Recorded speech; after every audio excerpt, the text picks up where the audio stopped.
What is falling from our sky? 8 fireballs, 4 continents, 2 weeks. No major meteor shower. That is the kind of pattern that usually disappears as soon as you examine it closely. The sky is full of random events, and human beings are very good at finding meaning in coincidence. But in late February and early March 2026, a series of fireballs appeared over several different parts of the world in a way that was difficult to ignore. Japan, Canada, Louisiana, Vancouver, Alberta, Germany, Pennsylvania. None of them were detected before impact. None arrived with warning. One of them punched through the roof of a house in Germany and landed in a bedroom. On its own, each event could be explained away as another isolated meteor story, the kind that flashes across local news for a day and then fades. Together, they form a sequence that raises a more unsettling question. Was Earth passing through an unusual concentration of debris? And if so, where did that debris come from? The most provocative possibility is also the hardest to prove. Months earlier, a newly discovered interstellar comet known as 3I Atlas had moved through the inner solar system while shedding large amounts of material. By early 2026, Earth was moving through the region of space where some of that debris might have drifted. The timing was close enough to attract attention, but timing alone is not evidence. So the story became a race between observation and explanation. The fireballs had already happened. The fragments had already been collected. Now scientists had to determine whether they were ordinary rocks from our own solar system, or, for the first time in recorded history, pieces of matter from another star system falling onto Earth. The day the story changed. The event that forced people to pay attention happened on March 8, 2026. At 17:55 UTC, a brilliant fireball crossed the skies of Western Europe. It was seen over Belgium, France, Germany, Luxembourg, and the Netherlands in roughly 6 seconds. That is barely enough time to register what you are looking at before it is gone. But for those who saw it, the brightness was unforgettable. Estimates placed it somewhere between magnitude -15 and -20, potentially far brighter than the full moon. Witnesses described a glowing trail that fragmented mid-flight, breaking into multiple pieces as it burned through the atmosphere. Within hours, more than 2,800 reports had been submitted to the International Meteor Organization. That number alone tells you something important. This was not a subtle event. It was not a brief flicker at the edge of vision or a disputed sighting caught on one shaky camera. It was bright enough, dramatic enough, and widespread enough that thousands of people stopped what they were doing and looked up. One fragment survived. It fell through the roof of a home in Germany, leaving a hole roughly the size of a football and coming to rest inside a bedroom. Nobody was injured. That fact alone changed the story from astonishing to fortunate. In a world where space rocks almost always fall unnoticed into oceans, deserts, or empty fields, this one landed in a room where someone might have been sleeping. Researchers and local residents moved quickly. Fragments were recovered within hours. The rock was real. The impact was real. The hole in the roof was real. The question was no longer whether something had fallen from the sky. The question was what it was, where it had come from, and whether it was connected to the other fireballs that had been appearing across the world. Because the German event was not alone. Hours later, a second fireball was observed over the eastern United States, disintegrating over southern Pennsylvania. NASA's All-Sky Meteor Network estimated that object at about 5 centimeters across, traveling at roughly 27 kilometers per second. It was tiny by astronomical standards and still moving fast enough to cross the continental United States in less than 3 minutes. Neither object had been detected before entering the atmosphere. No telescope tracked them in advance. No survey program issued a warning. No automated system flagged them as incoming. They appeared, burned, broke apart, and left scientists to work backward from fragments and eyewitness accounts. That happens more often than most people realize. Small meteoroids are hard to detect before impact. Space is large, and our systems are far from perfect. But what made March 8 unusual was not the lack of warning by itself. It was the fact that the German meteorite and the Pennsylvania fireball came after a string of similar events over multiple continents during one of the quietest periods of the meteor calendar. That is where the story truly begins. The timeline nobody was tracking. Most fireball stories stay local. A meteor over Louisiana becomes a Louisiana story. A sonic boom over Vancouver becomes a brief Canadian mystery. A bright streak over Mount Fuji becomes something shared online for a day or two and then forgotten. Almost nobody collects those reports from across the world, lines them up in chronological order, and asks whether the pattern means anything. But if you do that for late February and early March 2026, the sequence becomes hard to dismiss. On February 1, a bright meteor was filmed near Mount Fuji by Japanese astrophotographer Daichi Fuji. What drew attention was not only its brightness, but its shifting colors, green, yellow, and blue. In meteor science, color matters. Different elements burn differently in the atmosphere. Green can suggest nickel or copper. Yellow can suggest sodium or iron. Blue can indicate magnesium. A multicolored fireball may point to a chemically mixed object rather than a simple piece of rock. Observatories in Japan had already noted an unusual number of bright fireballs near Fuji in recent months. 9 days later, on February 10, cameras west of Edmonton captured another brilliant fireball.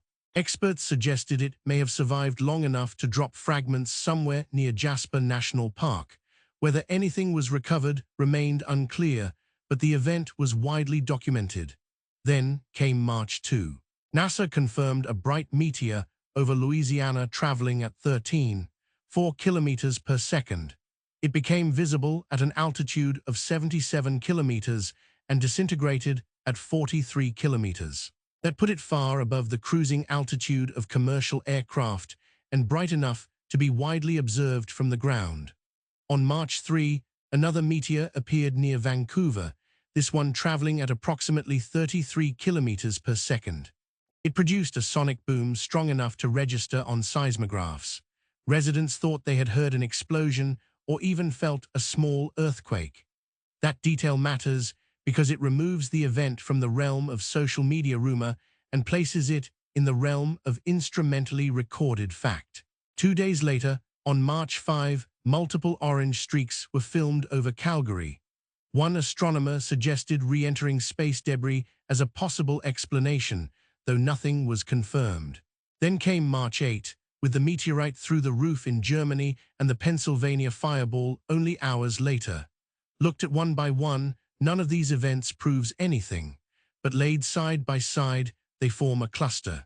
Multiple significant fireballs across several continents within roughly 2 weeks during a time of year that does not normally produce a major meteor display. Early March is not the Perseids, it is not the Leonids. It is not a season when skywatchers expect unusually high meteor activity. The background level is low. Under good conditions, a patient observer might see fewer than 2 visible meteors in an hour. That is why the cluster mattered. Of course, a careful person should immediately raise an objection. Maybe the pattern was not in the sky at all. Maybe it was in our reporting. Today, the sky is watched by more cameras than ever before. Doorbell cameras, dash cams, security systems, smartphones, and amateur astronomy networks record events that would have gone unreported 20 years ago. More cameras produce more reports. More reports create the appearance of increased activity. That is true. It is also incomplete. The Germany event left fragments in a bedroom. The Vancouver event registered on seismographs.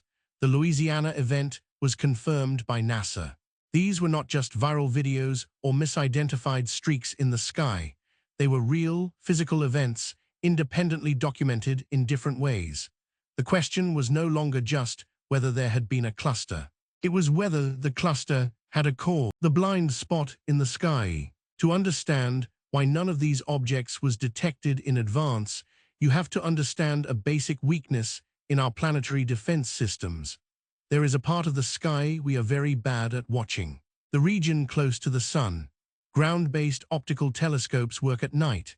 They look away from the sun because sunlight overwhelms faint objects and can damage instruments.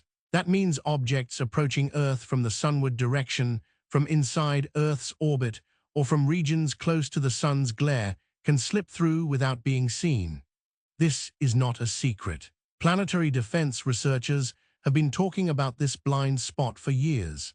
It is one of the most serious limitations in current asteroid and meteorite detection.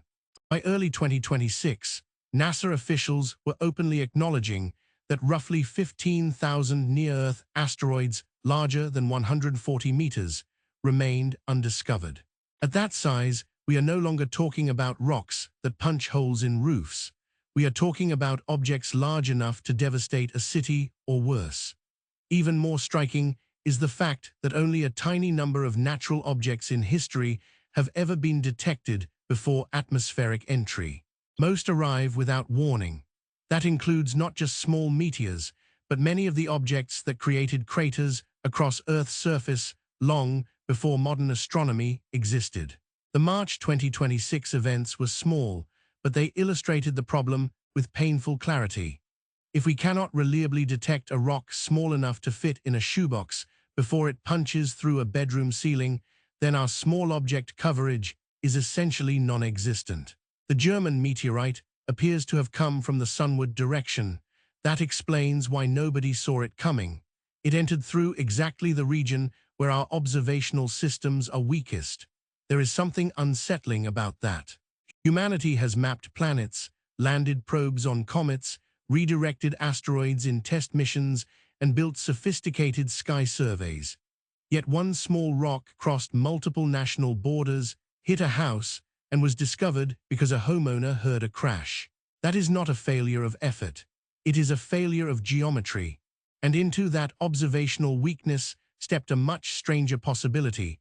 Perhaps these fireballs were not random at all, but debris from an interstellar visitor that had passed through the solar system months earlier. The comet that opened the question. On July 1, 2025, the Atlas survey in Chile detected an object on a hyperbolic trajectory. That one detail changed everything. A hyperbolic orbit means the object was not bound to the sun. It was not another asteroid in a long ellipse around the solar system. It was passing through. It had come from elsewhere, swung around the sun, and would leave again. It was designated 3I Atlas, the third confirmed interstellar object ever detected by humanity. The first, 1I/Oumuamua, was discovered in 2017 and remains controversial because of its unusual acceleration and shape. The second, 2I/Borisov, discovered in 2019, looked much more like a conventional comet, just one that formed around another star. 3I Atlas seemed at first to fall into the Borisov category. It outgassed like a comet. Observations detected water vapor, carbon monoxide, carbon dioxide, methane, and cyanide compounds. The Hubble Space Telescope recorded a large trailing plume of dust. NASA's TESS spacecraft measured brightness changes, suggesting a rotation period of about 74 hours. So far, nothing impossible, nothing supernatural, just a comet from another star system behaving mostly like a comet. But there was one feature that made scientists pay closer attention: a prominent anti-velocity jet. In simple terms, 3I Atlas was ejecting material backward relative to the direction it was traveling. That matters because material thrown backward loses forward momentum. In orbital mechanics, slower debris can fall inward toward the sun under gravity, drifting across the orbital paths of the inner planets. That is the physical basis for the debris corridor idea. If 3I Atlas shed enough material while moving near the plane of the solar system, and if some of that material was directed in the right way, then a portion of it could have drifted inward and crossed Earth's orbit months later. Not certainly, not proven, but plausibly enough to investigate, and the timing was unnerving. The comet reached perihelion, its closest approach to the sun, on October 29, 2025. That is when cometary activity tends to peak. Outgassing intensifies, dust and gas jets grow stronger, material is shed most efficiently. By late February and early March 2026, Earth was moving into the region of space where some of that material might have drifted. The comet had been there months earlier. Earth was there now. That does not prove a connection, but it creates why the geometry matters. The solar system is often imagined as a series of neat circles around the sun, but in reality, it is better thought of as a flattened disk. Most planets move within roughly the same plane, called the ecliptic. Many comets cross that plane at steep angles. Their debris disperses widely in 3 dimensions. Any particles they shed may never line up with Earth at all. 3I Atlas was different. Its trajectory was comparatively close to the ecliptic. That means debris shed near perihelion would tend to remain in the same general plane where the planets travel. It would spread along a corridor rather than immediately dispersing far above or below the plane. Now add the anti-velocity jet. Material ejected backward would lose momentum and drift inward. If enough of it did so, then Earth could encounter that corridor months later as it moved along its own orbit at about 30 kilometers per second. That is why the possible encounter window became so important. Orbital calculations suggested that if such a corridor existed, Earth could be passing through it from February through April 2026. The fireball cluster fell squarely inside that window. Again, timing is not proof. The geometry is suggestive, not conclusive. But in science, a suggestive geometry plus real observations is enough to justify serious investigation. And the best evidence would not come from eyewitness accounts or orbital speculation. It would come from chemistry. The meteorite in Germany. The fragments recovered from the German impact became the center of the story. Rapid recovery matters in meteor science because contamination begins immediately. Rainwater, dirt, handling, and exposure to Earth's atmosphere can alter a meteorite's surface chemistry. The sooner fragments are collected, the better the chance of preserving a reliable record of their original composition. Preliminary inspection suggested that the fragments were ordinary chondrites. That is the most common class of stony meteorite, accounting for the vast majority of meteorite falls. If you have seen a meteorite in a museum, chances are you have seen an ordinary chondrite. At first glance, that sounds unexciting. Ordinary chondrites usually come from the asteroid belt. If the German meteorite was simply another ordinary chondrite, the interstellar hypothesis would lose much of its force. But first impressions are not enough. A rock can look ordinary and still have an extraordinary origin. Surface appearance reflects what a meteorite experienced during entry and after landing. It does not fully reveal where the material formed. For that, scientists turn to isotopes. Every element comes in different isotopic forms, and the ratios between those isotopes are fingerprints of formation environments. Oxygen isotopes, hydrogen to deuterium ratios, and noble gas isotopes can preserve information about the conditions under which a body formed billions of years ago. Meteorites from the asteroid belt have known isotopic ranges. Material from Mars has its own signature. Lunar rocks have another. If the German fragments were formed in another stellar system, their isotopic ratios could fall outside every known solar system category. That would be historic. It would not mean we had found life. It would not prove anything exotic beyond an interstellar origin. But it would mean that a rock from outside the solar system had been recovered on Earth as a meteorite fall. Not dust collected in the upper atmosphere, not a grain captured by a spacecraft, a real meteorite with real mass falling through the atmosphere and landing in a bedroom. That possibility alone justified all the attention the story received. The nickel mystery. As if the fireball cluster and the meteorite were not enough, 3I Atlas itself carried another puzzle. Spectroscopic analysis of the comet's coma detected nickel. Nickel in a comet is not shocking by itself. Other comets have shown trace nickel before. What made this case strange was the apparent absence of iron. In solar system comets where nickel is detected, iron usually appears alongside it. The two elements often occur together in rocky and metallic material, so finding nickel without corresponding iron raised eyebrows. The estimated nickel emission rate was around 4 grams per second. That is not a tiny, dismissible trace. It is a measurable output. One proposed explanation involved nickel tetracarbonyl, a volatile compound known on Earth mainly from industrial nickel refining. If a comet somehow contained that molecule, solar heating could release it into the coma and later break it apart, leaving a nickel signal. The problem is that astrophysics has no confirmed natural pathway for forming nickel tetracarbonyl under normal cometary conditions. That does not mean the explanation is impossible. It means it is not part of our standard model. There are more conservative interpretations. An interstellar comet may simply have formed in a chemically unusual environment around another star.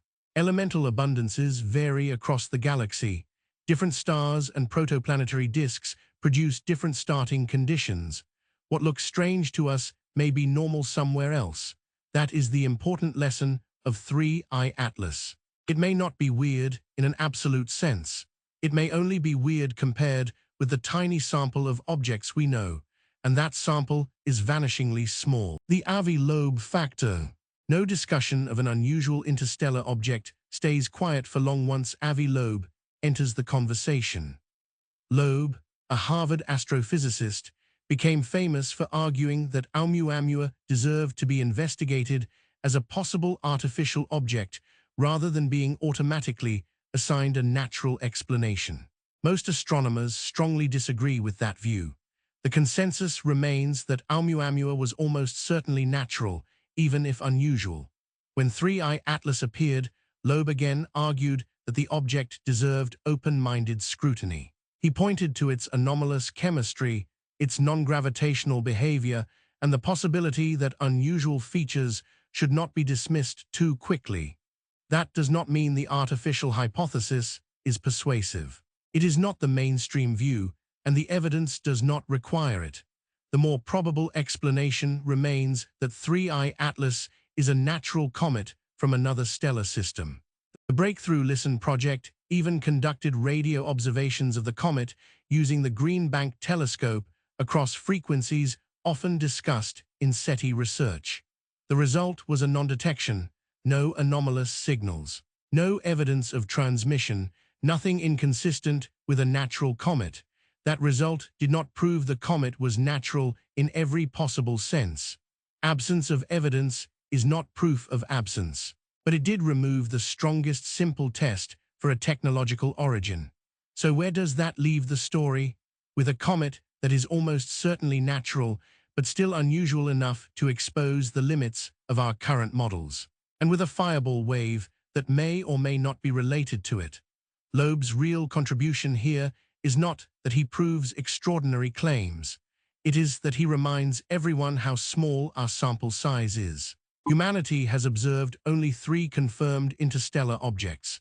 That is nowhere near enough to define what normal even means for such visitors.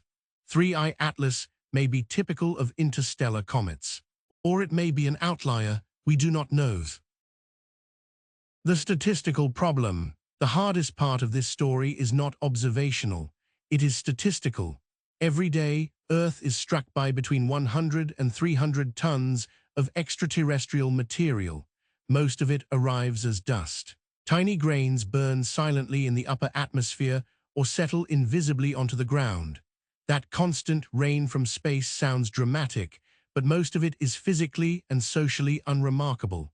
Fireballs are different. They require larger objects. Meteorites that actually reach the ground are rarer still. The American Meteor Society estimates that around 500 meteorites land on Earth each year. That sounds like a lot until you remember how large Earth is. Most fall into oceans or empty landscapes and are never found. So yes, meteorites happen, fireballs happen, even sonic boom-producing bolides happen. The problem is deciding when a sequence of them stops being background noise and becomes a meaningful pattern. Several factors complicate the analysis. First, modern reporting has exploded. We catch more events because we watch more sky. Second, the cluster included instrumentally confirmed events and a recovered meteorite, which makes it harder to dismiss as a mere reporting artifact. Third, we have no baseline for what an interstellar debris encounter should look like. We have never documented one. Scientists are trying to model something that may never have been observed before, using incomplete information about particle size, ejection velocity, jet geometry, and orbital evolution. Given all that, at least three broad explanations remain plausible. The first is coincidence. Random events sometimes cluster. Human attention exaggerates the cluster once a dramatic event makes headlines. The second is reporting bias. The German impact made people more alert, more likely to report and cross-reference events that otherwise would have remained local. The third is a real debris encounter. In that case, the debris might still be solar system material from an unknown stream, or it might be material shed by 3I Atlas. At the time this story took shape, none of those explanations had been decisively ruled out. The answer depended on two things: the chemistry of the German fragments and whether the elevated fireball activity continued as Earth kept moving through the possible encounter window. The wave might not be over. Earth does not wait for us to finish analyzing events. It keeps moving. If the debris corridor idea had any truth to it, then the cluster of fireballs in early March might not have been the entire event. Orbital models suggested a possible encounter window extending from February into late April 2026. That meant the first week of March could have been only the beginning.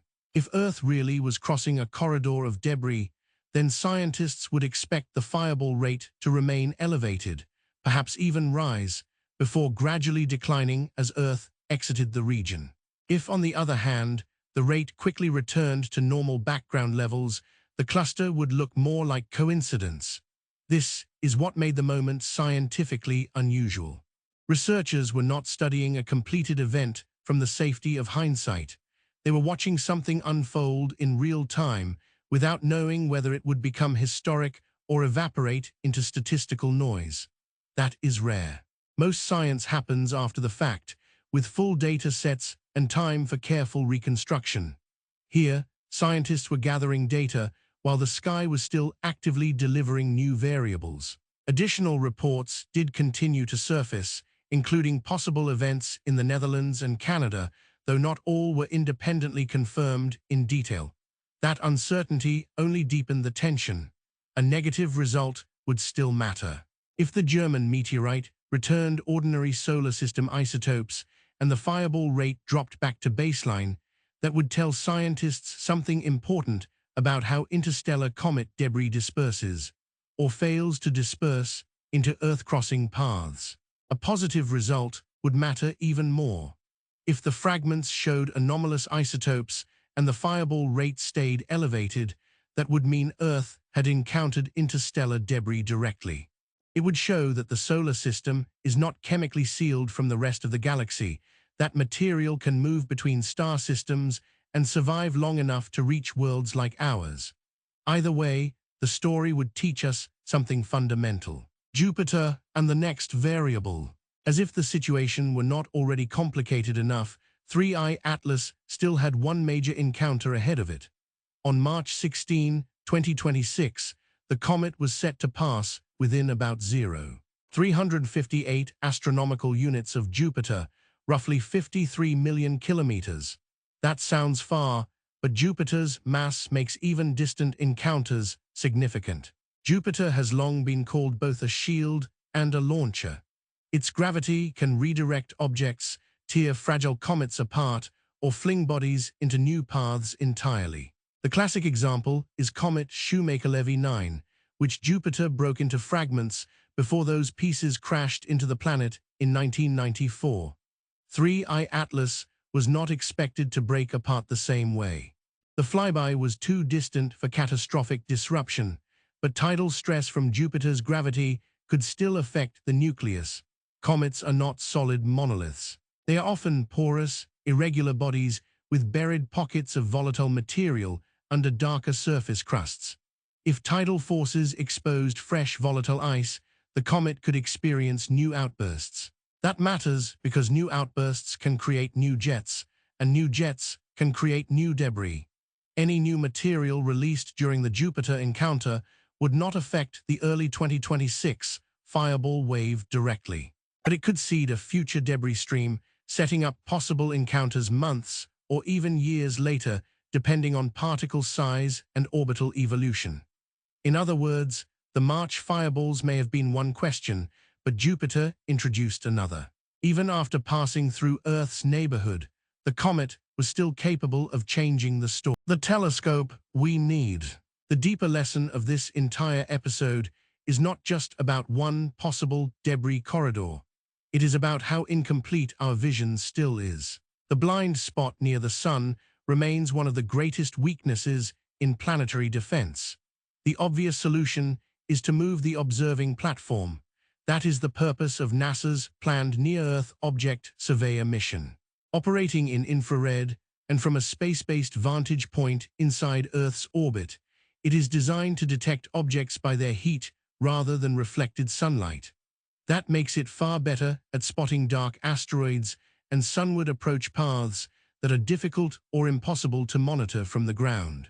Placed in a Venus-trailing orbit, such a telescope would continuously watch the region of space that is now hidden by solar glare. It would not solve every problem. Tiny meteoroids would still be hard to track. But it would dramatically reduce the blind spot that allowed every object in the March 2026 wave to arrive unseen.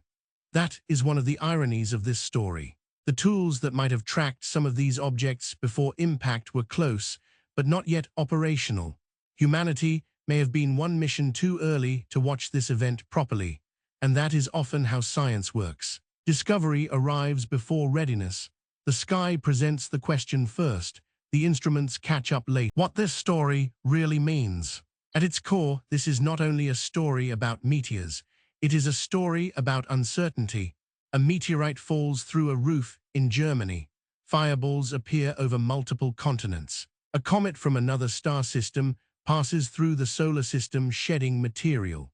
The timing lines up just enough to be unsettling, just enough to be worth studying, but not enough to settle the question by itself. That is where science lives most honestly, not in certainty, but in disciplined ambiguity.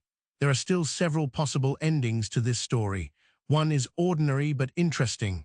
The fireball cluster was real but unrelated. The meteorite in Germany turns out to be a standard solar system rock. The apparent pattern dissolves under closer scrutiny.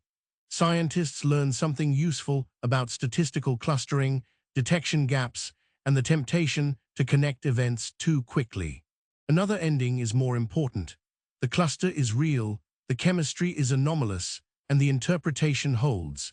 In that case, Earth may have encountered debris shed by an interstellar comet, meaning pieces of matter born around another star survived a journey across the galaxy, entered Earth's atmosphere, and landed on the ground. Either conclusion would matter, but the reason the story captured attention is that for a brief period, those two possibilities existed side by side, not fantasy and fact, not science and fiction, but two scientifically meaningful possibilities separated only by evidence not yet fully in hand. That is why the fragments matter. That is why the timeline matters. That is why the blind spot matters. And that is why one meteorite through one roof became something much larger than a local impact story. It became a test of whether the sky above us had done something humanity had never before confirmed. The view from here. There is a tendency to think of space as distant and abstract, something safely separate from ordinary life. But this story collapses that distance. A rock travels for ages through interplanetary or perhaps interstellar space. It enters Earth's atmosphere over Europe. It burns, fragments, and one surviving piece falls into a bedroom. Suddenly, cosmic history is not a thing in a telescope. It is in a house. That is what gives this story its power. Not just the science, but the scale shift. The galaxy feels impossibly large until a piece of it lands next to your bed. Whether the German meteorite ultimately proves to be ordinary or unprecedented, it reminds us of something easy to forget. Earth is not isolated. It moves through a dynamic environment, constantly crossing paths with dust, rocks, comets, and visitors from beyond the solar system. Most of the time, those encounters are silent. Sometimes they light the sky. Once in a while, they force us to ask bigger questions than we expected. What is falling from our sky? In one sense, the answer is simple: rocks, dust, debris, the ordinary traffic of a moving planet. In another sense, the answer remains open. Some of what falls may carry a history older and stranger than anything on Earth. Some may have formed under another star entirely. That possibility is no longer theoretical in the abstract. It is tangible now. It is sitting in a laboratory, being measured atom by atom. And until the chemistry gives its answer, the story remains suspended between the familiar and the historic, between coincidence and first contact with interstellar matter, between what we already know and what the sky may have just revealed.